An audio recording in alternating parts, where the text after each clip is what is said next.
संजय पडते यांनी एकनाथ शिंदेच्या शिवसेनेत त्यानंतर पहिल्यांदाच हा कार्यकर्त्यांचा मेळावा घेण्यात आला, काय सांगाल? नाही नाही, शिवसेना तालुका कार्यकारिणीची बैठक दर 2 महिन्यातनं होत असते आणि त्याप्रमाणे ही बैठक आहे. शिवसेनेची आपण बघितलं असेल की सगळ्या लोकांनी शिवसेनेवर कोणी किती गेले तरी शिवसेना ही उद्धव बाळासाहेब ठाकरेंवर विश्वास ठेवणारे कार्यकर्ते शिवसेनेमध्ये आहेत आणि त्याच तर्फेने ते काम करणार आहेत.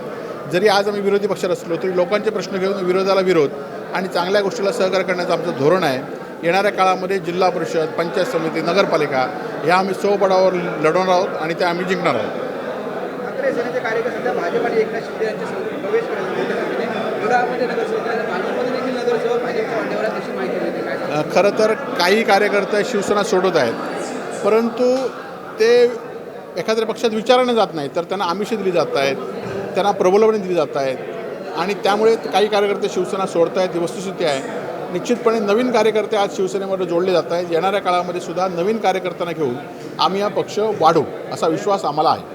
या बैठकीत उपनेते जामीर सावंत, राजन तेली, संदेश पाटील हे उपस्थित राहणार होते, पण ते ह्या उपस्थित राहिले काय सांगतात? नाही, आमची ही तालुका कार्यकारिणीची बैठक होती आणि त्या बैठकीला तालुका कार्यकारिणीचे सगळे सदस्य, तालुका कार्यकारिणीचे पदाधिकारी, शाखा प्रमुख जेवढ्यांना आम्ही निमंत्रण दिलं होतं त्यातले 90% जास्त लोक या ठिकाणी उपस्थित होते.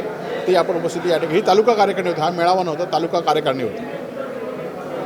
देवेंद्र फडणवीस असं म्हणाले की जोपर्यंत धनंजय मुंडेंच्या आरोप सिद्ध होत नाही तोपर्यंत राजीनामा घेतला जाणार. खरं तर या सरकारमध्ये कुठलंही तात्विक सरकारचं धोरण राहिलं नाही. आपल्याला माहिती असेल की याआधीसुद्धा धनंजय मुंडेंवर आरोप करण्यात आले, ते आरोप सिद्ध झाले. त्यांचा सहकारी असलेल्या वाल्मिक कराडवर खुनाच्या गुन्ह्यात अटक करण्यात आली. त्याच्या या कृषी खात्याचे अनेक घोटाळे बाहेर झाले तरी त्यांचा राजीनामा घेतला नाही. आज एका मंत्र्याला शिक्षा झाली तरी त्याचा राजीनामा घेतला नाही. आज एका केंद्रीय मंत्र्यांच्या मुलीवरच या ठिकाणी छेडछाड केली जाते तरी या ठिकाणी काही कारवाई होत नाही.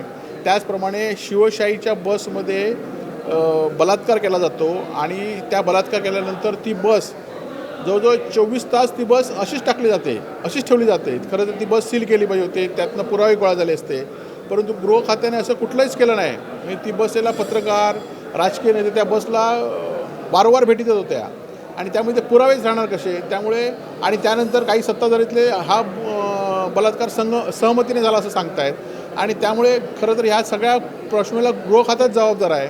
परंतु असं असताना कुठल्याही कारवाई होत नाहीत आणि त्यामुळे या सरकारकडनं अपेक्षा काय ठेवणार आपण? उद्धव ठाकरे महाराष्ट्राचा दौरा करतायत, सिंधुदुर्गामध्ये कधी दौरा असेल? नाही, उद्धवजींनी आता महाराष्ट्राचा दौरा आता सुरू केला आहे. आता नेते पहिल्यांदा फिरत आहेत. लवकरच सिंधुदुर्ग जिल्ह्यामध्ये शिवसेनेचे नेते उद्धवजी ठाकरेसुद्धा काही महिन्यामध्ये शिवसेनेचे येतील. तर ग्रामपंचायत निधी हा भाजपच्याच ग्रामपंचायतीला मिळेल असं सांगितल्यानंतर माजी खासदार विनायक राऊतांनी आणि असीम सरोदेंच्या मार्फत कोर्टामध्ये खेचण्याचा सुरुवात करण्यात आली आहे. त्यासाठी कागदपत्र गोळा केलेली आहेत. असं असंवैधानिक विधान पालकमंत्र्यांनी केलं आहे ते पूर्णपणे चुकीचं आहे आणि आपण बघितलं असाल की जे प्रवेश करतायत ते त्यांना आमिष दाखवून, भीती दाखवून करतात. ते जास्त दिवस टिकणार नाहीत.